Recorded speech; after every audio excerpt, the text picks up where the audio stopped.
ఆకాశవాణి సింగిడి 2024 సింహావలోకనం వింటారు.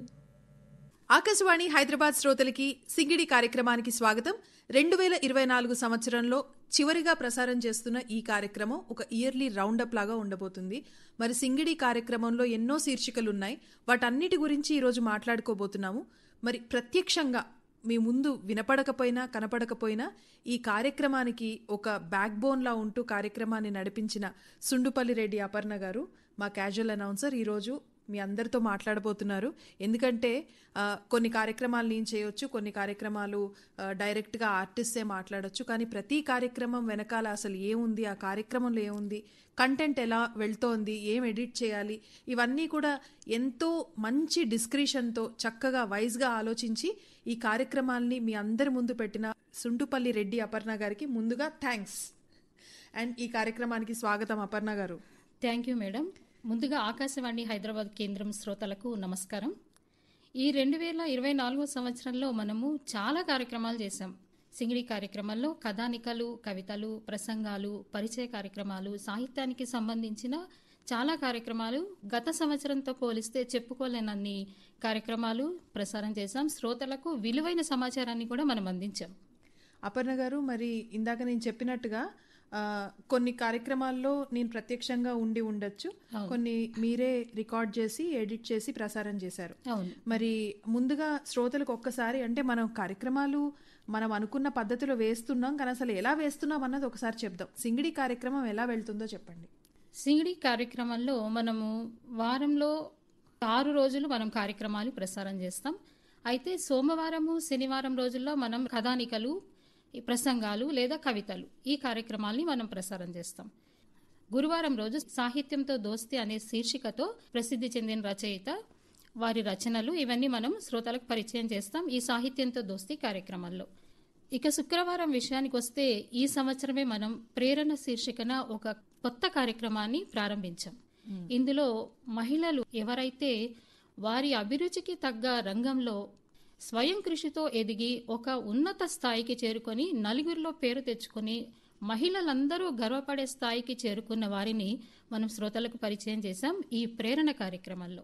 అపర్ణ గారు, మరి ఒక్కొక్క కార్యక్రమం గురించి మనం మాట్లాడుకోవాలి. ఇప్పుడు ఒక్కొక్క శీర్షిక గురించి. మరి ముందుగా సాహిత్య కార్యక్రమాలు అని అనుకుంటున్నాం. మరి ఈ కొత్త సంవత్సరంలో అన్న ఈ లిటరరీ ప్రోగ్రామ్స్ కి ఒక పేరు ఆలోచిద్దాం. ఓకే, ఒక పేరు పెట్టేసుకుందాం. అదొక విషయం. అయితే ఈ సంవత్సరం నా అబ్జర్వేషన్ ఏంటంటే, మనం కథలు వేసాము, కథానికలు వేసాము, ప్రసంగాలు వేసాము, కానీ కవితలు కొంచెం తగ్గినాయేమో అనిపించింది. కవితలు 2-3 వేసాం. అది చీదేళ్ల సీతాలక్ష్మి గారిది ఒకటి, శీలా సుభద్రాదేవి గారిది. ఇది వరకు వనితా లోకంకి ఒక ఈమెయిల్ ఐడి ఇచ్చాము. అదే ఈమెయిల్ ఐడికి కథలు, కథానికలు, కవితలు పంపొచ్చని చెప్పాము. రెగ్యులర్ గా చెక్ చేస్తున్నప్పటికీ కూడా ఆ ఈమెయిల్ ఐడికి రావట్లేదు. సరే, మన పర్సనల్ ఈమెయిల్ ఐడీస్ ఉన్న వాళ్ళు వాటికి పంపుతూ ఉన్నారు. వనితా లోకం ఈమెయిల్ ఐడికి కూడా పంపొచ్చు అన్న విషయం ఒకటి చెప్దాము. ఓకే, మనం ప్రతిరోజు ఆ ప్రోమోని వేస్తున్నాం కూడా. మరి మీకు గుర్తున్న రచయిత్రుల గురించి చెప్పండి. అందరి గురించి చెప్పుకోవడానికి వీలు పడకపోవచ్చు, కానీ కొద్ది మంది గురించైనా మనం ఈరోజు మాట్లాడుకుందాం. అది తప్పనిసరిగా చేయాల్సిన పని. వీళ్ళల్లో మనం చెప్పుకుంటే అత్తలూరి విజయలక్ష్మి గారు, నండూరి సుందరి నాగమణి గారు, భారతీ కృష్ణ గారు, మీనాక్షి శ్రీనివాస్ గారు, అలాగే అరుణ మల్లాప్రగడ గారు, చెంగల్వల కామేశ్వరి గారు, వివివి కామేశ్వరి గారు, వీరందరూ మన దగ్గర కథానికలు చదివే రచయిత్రులు. అంతేకాకుండా ఇంకా శీలా సుభద్రాదేవి గారు, చీదేళ్ల సీతాలక్ష్మి గారు చాలా చక్కటి కవితలు శ్రోతలకు అందజేసి, ఇవి ఎట్లా అంటే, ఈ కథలు కవితలు వీళ్ళు ఎలా రాస్తారంటే, ఒక చిన్న కాన్సెప్ట్ని తీసుకొని దాని చుట్టూ ఒక కథ రాసి వినే వాళ్ళకి బోర్ కొట్టకుండా అబ్బా ఇంకా వినాలి అని ఆసక్తికరంగా వినేటట్లుగా రాసి ఒక మెసేజ్ ని మన సొసైటీకి అందిస్తున్నారు. అంటే ఈసారి చెప్పాలంటే ఈ సంవత్సరంలోనే వచ్చిన కథలు, కథానికల్ని కూడా మనం చెప్పి రాయించుకున్నాం కొంతమంది రచయిత్రులతోటి. అంటే విమెన్ ఎంపవర్మెంట్ అని అనగానే ముందు అణచివేత గురించి మనం ఎక్కువగా రాసి, చివర్లో ఒక 2-3 లైన్లు కొంచెం ఏదో మోటివేషన్ గా ఉంటే అది ఈ నెగిటివే ఎక్కుతుంది, కానీ అది పెద్ద ఎక్కట్లేదు. పాజిటివ్ స్టోరీస్ చెప్దాము, మెన్ విమెన్ ని సపోర్ట్ చేసిన స్టోరీస్ చెప్దామని అంటే మనకు అలాంటి స్టోరీస్ ఇచ్చిన రచయితలు చాలా మంది. అటువంటి రచయితలు దొరకడం కూడా మన అదృష్టమే. మనం ఎలా రాయమంటే అలా రాసి మనకు అందించారు. అంటే నెరేషన్ కూడా ఎఫెక్టివ్గా ఉండడానికి మనం చేసిన మరో ప్రయత్నం ఈ సంవత్సరం ఆడిషన్ ఆర్టిస్టులతోటి కథలు చదివించడం. అవును. రచయిత రాస్తారు, కానీ ప్రాపర్ మాడ్యులేషన్తో నరేట్ చేస్తే అది ఇంకా బాగా వినే వాళ్ళకి రీచ్ అవుతుంది. ఇప్పుడు మరి డబ్బులు కట్టి మరి కథల్ని పాడ్కాస్ట్లలో వింటున్న రోజుల్లో ఆకాశవాణిలో మనం ఒక నాణ్యమైన ప్రోడక్టే ఇవ్వాలి అన్న ఉద్దేశంతో ఇది చేసాము. రచయితలు చదవలేరు అని కాదు, బట్ అది వినడానికి చాలా బాగుండాలి అన్న ఉద్దేశం. అదే ఈ చదువుతున్న వాళ్ళు కూడా చాలా చక్కగా చదువుతున్నారు. ఎవరైతే రచయితలు ఈ కథానికలు రాశారో వాళ్ళు కూడా మనకి ఫోన్లు చేసి చాలా చక్కగా చదివారు అని ఒక కాంప్లిమెంట్ ఇస్తున్నారు మనకి. ఆశే కాదు, యాసలో ఉన్న కథలని కూడా ఎవరైతే బాగా చదవగలరో వాళ్ళతో మనం టెస్ట్ చేసి వాయిస్ టెస్ట్లన్నీ చేసి చదివించాము. ఆ ప్రయత్నం ఫలించిందనే నేనైతే అనుకుంటున్నాను. ఎడిట్ చేసేటప్పుడు మీకేమనిపించింది? 100% సక్సెస్ అయినామని అనిపిస్తుంది నాకు. అయితే రైటర్స్లో యంగ్ రైటర్స్ కూడా ఉన్నారు. యాక్చువల్గా మనకి హైదరాబాద్లోనే బోల్డ్ అంతమంది యంగ్ విమెన్ రైటర్స్ ఉన్నారు. వాళ్ళ కాంట్రిబ్యూషన్ కూడా యాడ్ అవుతే బాగుంటది అని అనిపించింది. తప్పకుండా వచ్చే సంవత్సరం మనం ఇంకా ప్రయత్నం చేద్దాం, మనమే పిలిచి ప్రయత్నం చేద్దాం. Okay madam. ఓకే, మరి ట్యూస్డే ఏమో హెల్త్ ప్రోగ్రామ్స్, వెన్స్డే చేను కబుర్లు వెళ్తుంది కాబట్టి ప్రైమరీ ఛానల్లో మన ప్రసారం ఏమీ వెళ్ళట్లేదు. థర్స్డేకి వచ్చేద్దాం, సాహిత్యంతో దోస్తి. ఇది కూడా నాకు చాలా అత్యంత ఇష్టమైన కార్యక్రమం. పుస్తకాలు చదవడం అందరూ మర్చిపోతున్న రోజుల్లో మనం పుస్తకాలని పరిచయం చేస్తున్నాం మన శ్రోతలకి. మరి దీని గురించి మీరు ఏమంటారు అపర్ణ గారు? ఈ సాహిత్యంతో దోస్తి కార్యక్రమం యొక్క ఉద్దేశం ఏంటంటే రచయితలను అందరినీ మనం శ్రోతలకు పరిచయం చేయాలని అనుకున్నాం. అందులో భాగంగానే మనము ఒక రచయిత గురించి పరిచయం చేసి ఆ రచయిత యొక్క రచనా శైలి, వారి భావాలు, అంతేకాకుండా ఆ రచయిత రాసిన ఒక ప్రసిద్ధ నవల కానీ పుస్తకం కానీ పరిచయం చేయించామన్నమాట. ఇది మనకు ఒక పెద్ద క్రెడిట్ అని అనుకుంటున్నాను నేను. ఎందుకంటే పుస్తకాలు చదవడం ఒక ఎత్తు, చదివే వాళ్ళు ఉంటారు, వాళ్ళు రాయాలని లేదు. రాసేవాళ్ళు పుస్తక సమీక్ష చేయాలి అని లేదు. కానీ పుస్తక సమీక్షని కేవలం సమీక్షలాగా కాకుండా ఒక పర్స్పెక్టివ్ తోటి ప్రెజెంట్ చేసి చాలా తక్కువ మంది, చాలా మంచి వాళ్ళు వచ్చారు మనకి పరిచయం చేయడానికి కూడా. ఇక్కడ మాత్రం ఆల్ ఏజ్ గ్రూప్స్లో వచ్చారని చెప్పాలి. అయితే భాషతోటి ఏమీ సంబంధం లేకుండా ఏ భాష పుస్తకమైనా కానీ తెలుగులో పరిచయం చేస్తే చాలు. అది ఎవరు రాసిందైనా పర్వాలేదు, కేవలం మహిళలదే కాదు, ఏ పుస్తకమైనా. కాకపోతే పరిచయం చేసేవాళ్ళు మహిళలు అంతే. అవును.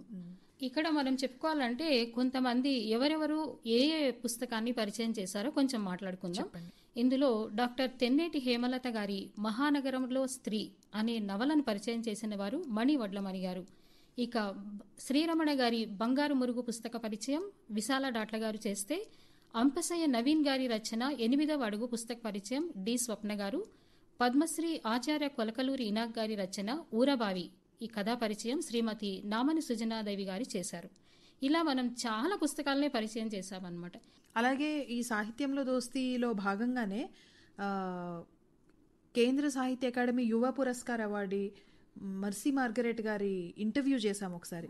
అంటే మర్సీ మార్గరెట్ గారిని ఒక పుస్తక పరిచయం చేయమంటే ఏమని చెప్పను, ఒక్క పుస్తకం గురించి ఇన్ని పుస్తకాలు చదువుతుంటే ఏ పుస్తకం పిక్ చేయను అంటే, రండి మీరు చదివిన పుస్తకాలు అన్నిటి గురించి చెప్పండి అని పిలిచి మాట్లాడడం. నాకు ఆ కాన్వర్సేషన్ కూడా చాలా ఇంట్రెస్టింగ్గా అనిపించింది. అంటే ఆవిడ అసలు చదవడానికి ఎలా ఇంట్రడ్యూస్ అయ్యారు, ఎలా రాశారు, ఇవన్నీ కూడా. మధ్య మధ్యలో సాహిత్యంతో దోస్తీలో ఇలాంటివి కూడా చేస్తే బాగుంటుందేమో. అవునవును, తప్పకుండా. సో ఆ ప్రయత్నం కూడా మనం వచ్చే సంవత్సరం చేద్దాం. మరి నెక్స్ట్ ఫ్రైడే ప్రేరణ కార్యక్రమానికి మీరు మీ ఫేవరెట్స్ చెప్పే ముందు నేను అసలు ప్రేరణ ఎందుకు స్టార్ట్ చేశామో చెప్తాను. సో ప్రేరణ కార్యక్రమం ఎందుకు స్టార్ట్ చేశామనంటే, ఆకాశవాణి హైదరాబాద్ కేంద్రం పబ్లిక్ సర్వీస్ బ్రాడ్కాస్టర్గా, అంటే ముందుగా డెక్కన్ రేడియోగా ఉండేది. నిజాం స్థాపించిన డెక్కన్ రేడియో నుంచి అది ఇండియన్ గవర్నమెంట్కి అప్పగించిన తర్వాత ఆల్ ఇండియా రేడియోగా మారి ఒక పబ్లిక్ బ్రాడ్కాస్టర్గా స్టార్ట్ అయ్యి మనకు ఒక స్టేషన్ డైరెక్టర్ వచ్చి 75 years అయింది. సో ఈ ఏప్రిల్ 2024కి 75 years అయింది. సో ఏదో ఒక కొత్త ప్రోగ్రామ్ చేయాలి, దాన్ని అలా వదిలేయకూడదు అని అనుకున్నప్పుడు ప్రేరణ చేద్దాము. ఎంతోమంది వాళ్ళ కెరీర్ని వాళ్ళు యువాణిలో వచ్చుంటారు. యువాణి అనౌన్సర్లుగా వచ్చిన వాళ్ళు కూడా ఈరోజు పెద్ద అచీవర్స్ ఉన్నారు. సో వాళ్ళు యువాణిలో ఇన్వాల్వ్ అయి ఉంటారు, ఎన్నో ప్రోగ్రామ్స్లో ఉంటారు. సో వాళ్ళ గ్రోత్లో ఆకాశవాణికి కూడా ఏదో కొంత భాగం ఉండే ఉంటుంది కదా, పిలుద్దామని అనుకున్నాము. మరి యాదృచ్ఛికంగా పిలిచిన వాళ్ళలో చాలా మంది మేము ఆకాశవాణి వింటూ పెరిగామని చెప్పారు. సో ఈ సందర్భంగా ప్రేరణ అనే టైటిల్ పెట్టి ఇది ఆకాశవాణి వజ్రోత్సవ ప్రత్యేకం అనుకుంటున్నాను నేను. నీరాజనం అని స్టార్ట్ చేశాం. సో విమెన్ అచీవర్స్ అందరినీ కూడా ఈ కార్యక్రమంలో భాగంగా మనం పరిచయం చేశాము. ఇది కూడా చాలా ఫ్రెష్ ప్రోగ్రామ్సే ఇచ్చాం మనం మాక్సిమం. సో ఈ కార్యక్రమంలో కొంచెం మీకు గుర్తున్న ప్రోగ్రామ్స్ కొన్ని చెప్పండి అపర్ణ గారు. ఈ కార్యక్రమంలో మహిళల గురించి చెప్పుకోవాలంటే చాలా మంది గురించే చెప్పుకోవాలి మనం. అయితే ఇందులో మనకు మమతా రఘువీర్ గారు ముందుగా చెప్పుకోదగ్గ వ్యక్తి. ఆవిడ మహిళలు బాలికల పరిరక్షణ కోసం కృషి చేస్తున్న వ్యక్తి. అంతేకాకుండా బాలికలకు చిన్నతనంలోనే బాల్య వివాహాలు అంటారు. ఆ బాల్య వివాహాలు చేస్తున్నప్పుడు అక్కడికి వెళ్ళి వాళ్ళని బాల్య వివాహాలు చేయకుండా నిరోధించి ఒక పల్లెటూరు కావచ్చు, ఒక పట్టణం కావచ్చు, ఆమెకు అందిన సమాచారం ప్రకారం వెళ్ళి ఆ ఊరి పెద్దల్ని తీసుకోవడము, లేకపోతే ఒక గవర్నమెంట్ ఆఫీసర్ హెల్ప్ తీసుకోవడము, అలా చేసి ఆ బాల్య వివాహాల్ని ఆపగలిగినంత వరకు ఆమె ఆపగలిగారు. ఈ వివరాలన్నీ కూడా ఆమె తన పరిచయ కార్యక్రమంలో మనకు తెలియజేశారు. ఇక ఇంకొకరు దీర్ఘకాలిక రోగాలతో బాధపడుతున్న వారికి పాలియేటివ్ కేర్ ఉచితంగా అందిస్తున్న స్వచ్ఛంద సంస్థ కౌన్సిలింగ్ ఇన్ఛార్జ్ శారదా లింగరాజు గారు. వీరి పరిచయ కార్యక్రమాన్ని కూడా మనం ప్రసారం చేశాం. ఇక వెనుకబడిన కులాల అభ్యున్నతి కోసం పాటుపడుతున్న ఉస్మానియా యూనివర్సిటీ తెలుగు విభాగం సీనియర్ ప్రొఫెసర్ సూర్య ధనుంజయ్ గారు. ఈవిడ ఈ వెనుకబడిన తరగతి మహిళల కోసం పాటుపడుతున్న వ్యక్తి. ఎక్కడో పెరుగుతున్న వారి కోసం, వారి అభ్యున్నతి కోసం, వారికి చదువు నేర్పడం కోసం, వారి కోసం ఒక ఉపాధిని కూడా కల్పించడం కోసం ఆమె చాలా ప్రయత్నాలు చేస్తున్నారు. అటువంటి వారిని కూడా మనం పరిచయం చేశాం. ఇక భరతనాట్యం కళాకారిణి డాక్టర్ ఇందిరా హేమ గారు, ఫోక్ సింగర్ మరియు డాన్సర్ దయ్యం భాగ్య గారు. ఇంకొకరు హద్దులు దాటని భారతీయ విలువలు, దాంపత్య జీవితం గురించి వివరాలు అందించిన జంట డాక్టర్ కేతరాజు పూర్ణిమ కామేశ్వరరావు, శ్రీమతి కేతరాజ్ వరలక్ష్మి గారు. అలాగే కేంద్ర సంగీత నాటక అకాడమీ అవార్డు గ్రహీత డాక్టర్ మద్దాలి ఉషా గాయత్రి గారు. వీరందరూ కూడా మన స్టూడియోస్కి వచ్చి వారి అమూల్యమైన అనుభవాలను కూడా మనతో పంచుకున్నారు. మా అమ్మగారు అని చెప్పాలంటే చిన్నప్పటి నుంచి ఆవిడ అనేక ప్రక్రియల్ని చూపించింది, నాట్య ప్రక్రియల్ని. అంటే కానీ లాస్ట్ డిసిషన్ మాత్రం ఆవిడ నాకే వదిలేసింది. ఇన్ని చూపించాను కదా, what you want to be attracted or what you want to learn. అప్పుడు నాకు పద్మశ్రీ వేదాంత సత్యనారాయణ శర్మ గారిది ప్రపంచ తెలుగు సభల్లో ఆయన భామా కలాపాన్ని చూశాను. అప్పుడు నేను డిసైడ్ చేసుకున్నాను, అంటే కూచిపూడి అంటే ఇంత అందంగా ఉంటుంది, ఇంత భావపూరితంగా ఉంటుంది అని డిసైడ్ చేసుకుని అప్పుడు I decided to divert my self to Kuchipudi and dedicate. అయితే మీరు చాలా చక్కగా వివరించారు ప్రోగ్రామ్స్ అన్నిటి. అంటే పిలిచిన వాళ్ళు అందరూ కూడా గొప్పవాళ్లే, అందరి గురించి చెప్పలేం పేరున. కానీ మీరు గుర్తు చేసిన ప్రోగ్రామ్స్ నాకు, అంటే ఇంటర్వ్యూ చేశాను కాబట్టి వింటూ ఉంటే నాకు ఒకటి అనిపిస్తుంది. వచ్చిన వాళ్ళు ఎలా అంటే ఎన్నో అచీవ్మెంట్స్ ఉన్నాయి వాళ్ళకి, అరగంట సరిపోదు. ఒక్కోసారి అలా మాట్లాడుతూ 40 నిమిషాలు 50 నిమిషాలు గంట చేసేసి మీరేం చేస్తారో తెలియదు అపర్ణ గారు, హాఫ్ అన్ అవర్లో ప్రజెంట్ చేయండి అని చెప్పేవాళ్ళు. మరి మీరు ఏమనుకునే వాళ్ళు, అసలు ఎటువంటి ఫిల్టర్స్ లేకుండా చెప్పండి నాకు. హాఫ్ అన్ అవర్ 35 వరకు ఓపిక్గానే వినేదాన్ని అనమాట. 35 దాటిన తర్వాత దీన్ని ఎలా 25కి తీసుకురావాలి, ఎక్కడెక్కడ కట్ చేయాలి, తర్వాత అబ్బా ఈ మేడంకి ఏముంది ఆమె చేసేసి వెళ్ళిపోతుంది, తర్వాత నా పని ఉంటుంది కదా అని అనుకునేదాన్ని అనమాట. కానీ అది ఒక బాధ్యతగా ఫీల్ అవుతాం కాబట్టి దాన్ని తప్పకుండా చేయాలి. కాబట్టి ఎక్కడెక్కడ ఏ భాగాలు ఉంచాలో, ఏవి తీసేయాలో చూసుకొని అవి తీసేసి ప్రసారం చేస్తారు. అంటే సక్సెస్ఫుల్ గా చేశారు అపర్ణ గారు. ఎందుకంటే మనం ఎప్పుడు అనుకునే వాళ్ళం క్వశ్చన్స్ ఏమీ తీసేయకూడదు, చెప్పిన కంటెంట్ లోంచి ఏమన్నా కొంచెం తీయండి అని అనుకునే వాళ్ళము. మీరు అలాగే చేశారు. వాళ్ళు మనకి పాపం ఇంత బిజీ టైంలో కొంత టైం కేటాయించి వచ్చినప్పుడు వాళ్ళకి కూడా మన దగ్గర వచ్చి మాట్లాడడం చాలా ఇంట్రెస్ట్. అవును, చాలా విషయాలు వాళ్ళకి తెలిసినవన్నీ మన దగ్గర మాట్లాడతారు. శ్రోతలకు తెలియచేయాలన్న తాపత్రయం ఉంటుంది వాళ్ళకి. కాబట్టి మనము అన్ని తీసేయడం కూడా సబబు కాదు,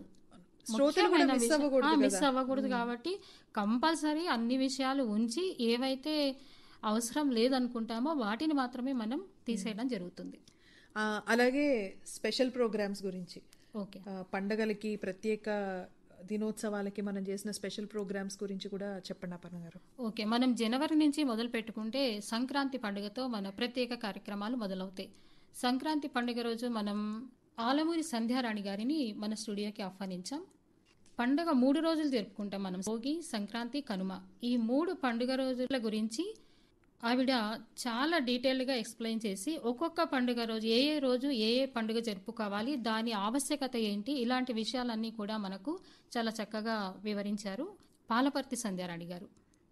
ఇక తర్వాత విషయాలకు వస్తే ఫిబ్రవరి 28 సైన్స్ డే సందర్భంగా మనం డాక్టర్ సుస్మిత గారిని మన స్టూడియోస్కి ఆహ్వానించాం. ఈవిడ కూడా ఈ సైన్స్ డే ఎందుకు జరుపుకోవాలి, దాని గురించి, దాని వెనుకల ఉన్న కారణాలు ఏంటి, ఇలాంటివన్నీ కూడా ఆవిడ తన పరిచయ కార్యక్రమాల్లో మనకి చెప్పారు. సార్ చంద్రశేఖర వెంకట్రామన్, ఆయన సార్ సివి రామన్గా మనకు అందరికీ తెలుసు. ఆయన అసలు సైన్స్ రంగంలో ఎవరూ చేయలేని సాహసాలను అత్యంత సునాయాసంగా ఛేదించి ప్రపంచ వినివీధిలో మన దేశ పతాకాన్ని రెపరెపలాడించారు. అంటే ఎలాగంటే సైన్స్ ఫీల్డ్లో ప్రపంచ దేశాలని తలదన్నేలా భారత్ని శక్తివంతంగా చూపించారు. ఆయన రామన్ ఎఫెక్ట్ కనిపెట్టిన రోజునే మనం జాతీయ సైన్స్ దినోత్సవం, నేషనల్ సైన్స్ డేగా జరుపుకుంటాము. ఇంకా ఏంటంటే సార్ సివి రామన్ వైజ్ఞానిక రంగంలో తొలి నోబెల్ బహుమతి పొందిన కాంతి పుంజంగా వెలుగొందారు ఆయన. మరియు దేశంలో 2వ నోబెల్ బహుమతి పొందిన మహనీయుడు, అంటే భారతదేశం తరపున. అంతేకాక ప్రతిష్టాత్మక భారతరత్న అందుకున్న తొలి విజ్ఞాన కెరటం. అంటే ఒక్క మాటలో చెప్పాలంటే మన వైజ్ఞానిక శాస్త్రానికే వైద్యుడిలా మారాడు ఈ విజ్ఞాన యోధుడు సర్ సివి రామన్.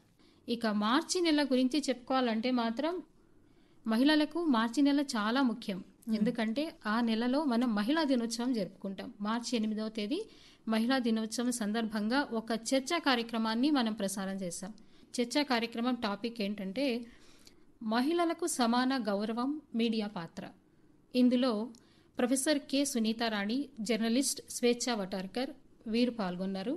వీరు జెండర్ ఈక్వాలిటీ గురించి, అట్లనే మహిళలు ఇంటా బయట ఎదుర్కొంటున్న సమస్యల గురించి, ఒక వర్కింగ్ ఉమెన్ బయట ఎలాంటి సమస్యలు ఎదుర్కొంటుంది, దాన్ని ఏ విధంగా ఫేస్ చేయాలి, ఇవంతా మీడియా పాత్ర ఏంటి ఇందులో అన్న విషయాలు కూడా వీళ్ళిద్దరూ ఆ చర్చా కార్యక్రమాల్లో చాలా చక్కగా వివరించారు.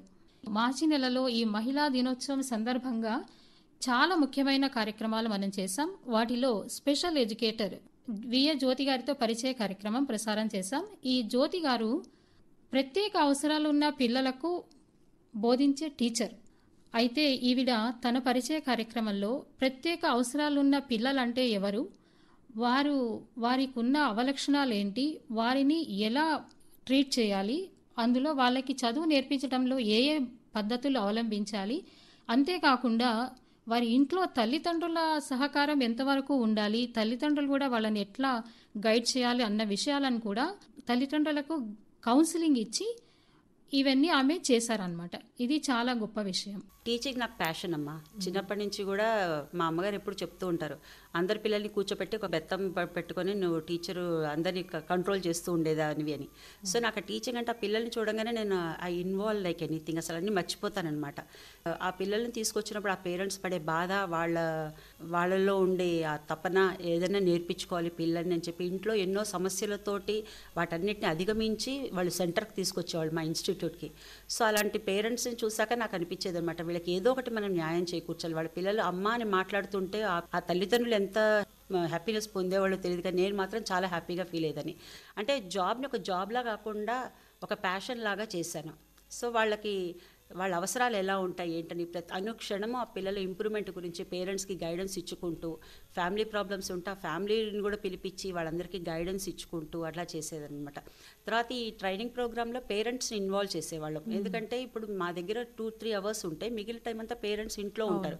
సో వాళ్ళని కూడా క్లాస్లో కూర్చోపెట్టి వాళ్ళకు కూడా నేర్పించేవాళ్ళం. ఇలా నేర్పించుకోండి, ఇంటికి వెళ్ళాక ఇలా నేర్పించుకుంటేనే మీ పిల్లలు బాగా మాట్లాడతారు అని చెప్పి. సమాజ సేవకురాలు జిఎస్ రాజ్యలక్ష్మి గారు, ఈమె కూడా సమాజంలో మహిళల యొక్క పాత్ర ఏంటి, స్వాతంత్రోద్యమం నుంచి ఇంతవరకు మహిళలు ఎలాంటి పాత్ర పోషించారు అన్న విషయాలన్నీ కూడా చాలా చక్కగా వివరించారు. ఇక ముఖ్యంగా ఇంకో విషయం చెప్పుకోవాలి. ఆవిడ ఎవరంటే పార్వతి శ్రీరామ్ గారు. ఈవిడ పవర్ లిఫ్టింగ్ వరల్డ్ ఛాంపియన్. ఈవిడతో పరిచయ కార్యక్రమం కూడా చాలా ఇంట్రెస్టింగ్గా ఉంది. ఆవిడ ఈ స్టేజ్కి చేరుకోవాలంటే ఎంత కృషి చేశారో, వాళ్ళ కుటుంబ సభ్యుల సహకారం ఎంత ఉందో ఇవన్నీ కూడా మనకి చాలా చక్కగా మన దగ్గరికి వచ్చి ఇంటర్వ్యూ చేసి వెళ్ళిన తర్వాత ఆవిడ ఇంకొక వరల్డ్ ఛాంపియన్షిప్ గెలుచుకున్నారు. అలాగే ఒక బ్యూటీ పేజెంట్ కూడా విన్ అయింది ఆవిడ. మళ్ళీ మళ్ళీ పిలవాలి యాక్చువల్గా పార్వతీ శ్రీరామ్ గారిని. She's a very inspiring lady అండి. అవును. What is important for this sport is practice. నేను 1 full year ప్రాక్టీస్ చేశాను. Just because of my physical strength and mental strength, I think I said to myself that I will definitely do big in this game. Less than 1 year actually. అవును, 10 months అంతే. ఫిబ్రవరిలో నేను start చేశాను, మార్చ్లో స్టేట్లో gold వచ్చింది. తర్వాత నేను నేషనల్స్కి వెళ్ళాను, నేషనల్స్లో సిల్వర్ వచ్చింది నాకు. తర్వాత నేను because of my performance in nationals నేను ఇంటర్నేషనల్కి సెలెక్ట్ అయ్యాను. సో ఐ థింక్ నాకు అప్పుడు ఏమనిపించిందంటే మనల్ని మనం చాలా అండర్ ఎస్టిమేట్ చేసుకుంటాం. మన పవర్ని మనమే సబ్డ్యూ చేసుకుంటాము. మన పవర్ని మనం అన్లీష్ చేసినప్పుడు the world, the sky is the limit. And మీరు ఇందాక చెప్పారు దయ్యాల భాగ్య గురించి కదా. ఆ అమ్మాయి కూడా ఒక్క కాలుతోటే డాన్స్ వేస్తుంది, పాటలు పాడుతుంది, స్పోర్ట్స్ కూడా ఆడుతుంది. తెలంగాణ పారా అథ్లెట్స్ కెప్టెన్ ఆ అమ్మాయి. ఆ అమ్మాయికి వరల్డ్ ఛాంపియన్షిప్ వచ్చింది ఇండోనేషియాలో కొన్ని రోజుల క్రితమే. సో ఈ కార్యక్రమం సందర్భంగా భాగ్యకి కంగ్రాట్స్ చెప్దాం. అలాగే ఇంకా జూన్ 5న ఒక ప్రత్యేక కార్యక్రమం కూడా చేశాం ఈ పర్యావరణ పరిరక్షణ గురించి. ఇక జూన్ 21 యోగా దినోత్సవం జరుపుకున్నాం. ఈ సందర్భంగా మనం యోగా మన దైనందిన జీవితంలో ఎంత అవసరమో, యోగా వల్ల కలిగే లాభాలు, అలాగే జీవన శైలితో ఆరోగ్యాన్ని ఎలా కాపాడుకోవాలో తెలియచేశారు nature cure hospital senior medical officer doctor M Nagalakshmi గారు. యోగా అనగానే కేవలం ఆసనాలో లేకపోతే ఒక అక్రోబాటిక్ పోజెస్ ప్రతిరోజు పలానా చోటుకి వెళ్ళి ఒక 2 గంటలు బాడీ స్ట్రెచ్ చేయడం కాదు. డే టు డే లైఫ్లో కూడా మనము కావాల్సిన స్ట్రెచెస్ చేయడానికి కూడా ఆసనాలే అనొచ్చు. ఎందుకంటే 84 లక్షల పోజెస్, మనం కమ్మోడి మీద కూర్చోవడం కూడా ఒక ఆసనమే. కాకపోతే ప్రతి ఆసనానికి కూడా దాన్ని మనం ఎంజాయ్ చేయగలగాలి. మన భావోద్వేగాల నియంత్రణ కూడా యోగా పరిభాషని. అయితే కౌమార దశ నుంచి కూడా వృద్ధాప్య వయోవృద్ధుల వరకు కూడా మన మహిళలము ప్రతి దశలో కూడా మన శరీరంలో జరిగే మార్పులు ఇలా ఉంటాయి అని అర్థం చేసుకోగలిగి ఆ మార్పులకు సరిపడా ఆహార నియంత్రణ లేదు, మన భావోద్వేగానికి సరిపడా ఈ ప్రాణాయామ కానివ్వండి, లేదు ఏమి చేయలేని ఒక్కగా ప్రాణాయామ చేసి ప్రశాంతంగా బతకచ్చు. ఇక ఆషాఢ మాసం వచ్చేసింది. తెలంగాణ ప్రజలకు ముఖ్యమైన బోనాల పండుగ. ఈ పండుగ గురించి కూడా మనం బోనాలు ఎవరు ఎత్తాలి, బోనాలు ఎత్తడానికి నియమాలేంటి, అసలు బోనం సమర్పించడం వెనుక ఉన్న కారణాలేంటి అన్న విషయాలన్నీ మనకు చక్కగా వివరించారు విశ్వైక గారు. ఆవిడ రచయిత్రి కాబట్టి చాలా చక్కగా ప్రజెంట్ చేస్తూ చెప్పారు మనకి. విశ్వైక గారికి థ్యాంక్స్. ఎందుకంటే షార్ట్ నోటీస్లో చెప్పినా కానీ ఆవిడ ఎప్పుడు నో అనకుండా వచ్చి చెప్పి వెళ్తారు. వినాయక చవితి పండుగ గురించి కూడా మనకి రోహిణి వంజారి గారు ఆ పండుగ గురించి చాలా చక్కగా వివరించారు. అలాగే ఇంకా నవంబర్ నెలకు వస్తే నవంబర్ 9th లీగల్ సర్వీసెస్ డేలో ఆ రోజు కార్యక్రమంలో న్యాయపరమైన అంశాలన్నింటినీ కూడా వివరించారు పాములపర్తి రేవతీదేవి గారు కూడా మనకి ఒక 2 years బ్యాక్ ఒక ప్రోగ్రామ్ ఇచ్చారు. అది ఎంత వాల్యుబుల్ ప్రోగ్రామ్ అంటే కొన్ని విషయాలు మనం మాట్లాడుకోలేము, సహజీవనం గురించి, వాటి గురించి, దానిలో న్యాయ సంబంధమైనవి. సో ఇక్కడ కూడా మనం లీగల్ సర్వీసెస్ డే అని చెప్పి మేడంని పిలిచినప్పుడు ఆవిడ మహిళల మీద చాలా కేంద్రీకరించి మహిళలకి సంబంధించిన లాస్ గురించి ఎంతో బాగా వివరించారు. భారతీయ న్యాయ సంహిత వచ్చిన తర్వాత మనం ఎలాగో మాట్లాడలేదు వీటి గురించి, మేడం చాలా బాగా వివరించారు. హెరిటేజ్ వీక్ నవంబర్ 22 జరుపుకున్నాం. ఈ సందర్భంగా చరిత్రకారులు మధువాత్రి గారితో పరిచయ కార్యక్రమాన్ని మనం ప్రసారం చేశాం. ఈవిడ మన భారతీయ సంస్కృతి గురించి, కట్టడాల గురించి పరిశోధన చేసి ఆవిడ తెలుసుకున్న విషయాలను మనకు తెలియచేశారు. ఇంకొక విషయం ఏంటంటే ఆమె మదర్ టంగ్ తెలుగు కాదు, అయినా కూడా మన తెలుగు సంస్కృతి పట్ల, భాష పట్ల ఆకర్షితురాలై తెలుగు నేర్చుకుని పరిశోధనలు చేసిందనమాట. ఇది చెప్పుకోదగ్గ విషయం. ఆవిడని ఇంటర్వ్యూ చేస్తున్నప్పుడు ప్రతి క్షణం ఇన్స్పైరింగ్ గానే అనిపించింది నాకు. అవును. ఇక ఉమెన్ ఎంటర్ప్రీనర్ డే సందర్భంగా వీహబ్ CEO సీతా పల్లచోళ్ళ గారితో పరిచయ కార్యక్రమాన్ని కూడా ప్రసారం చేశాం. అలాగే హస్తకళ వారోత్సవాల సందర్భంగా సరస్వతి కవుల గారితో పరిచయం మనం శ్రోతలకు ప్రసారం చేశాం. అలాగే ఇంకా కొన్ని చెప్పుకోదగ్గ కార్యక్రమాలు ఏవంటే నాయకత్వ పాత్రలో మహిళలు ఎదుర్కొంటున్న సమస్యలు, శ్రీమతి పిఎస్ విజయ్ భవానీ గారి ప్రసంగం కూడా మనం వినిపించాం. అలాగే అలా హస్తకళలు అనగానే నాకు ఇంకోటి గుర్తొచ్చింది, సస్టైనబుల్ లివింగ్ గురించి ప్రత్యూష పరకాలతోటి చేసిన ప్రోగ్రామ్ కూడా. జీరో వేస్ట్ జనరేషన్ అన్న కాన్సెప్ట్ నన్ను ఎంత ఆకర్షించిందంటే, ప్రతిరోజు డస్ట్బిన్ లో బోల్డ్ అంత చెత్త ఉంటది, ఆ చెత్త తీసుకెళ్లలేదని ఒక బాధ, తీసుకెళ్లిన తర్వాత ఒక బాధ, చెత్త మేనేజ్ చేయడానికి ఒక బాధ. అసలు ఎందుకు ఇన్ని బాధలు పడాలి? జీరో వేస్ట్ జనరేట్ చేస్తే లైఫ్, మన ప్రపంచం ఎంత బాగుంటది కదా అనిపించింది. మీకు గుర్తున్న ఇంకేమన్నా ప్రోగ్రామ్స్ ఉంటే చెప్పండి అపర్ణ గారు. ఇంకా స్పేస్ డే సందర్భంగా మనం కొన్ని కార్యక్రమాలు చేశాం. ప్రతిరోజు వనితా వ్యోమగాములు అని శిరీష బండ్ల, కల్పన చావ్లా, సునీత విలియమ్స్ తో పాటు ప్రపంచవ్యాప్తంగా ఉన్న విమెన్ ఆస్ట్రోనాట్స్ లో కొన్ని వందల్లో ఉన్నారు.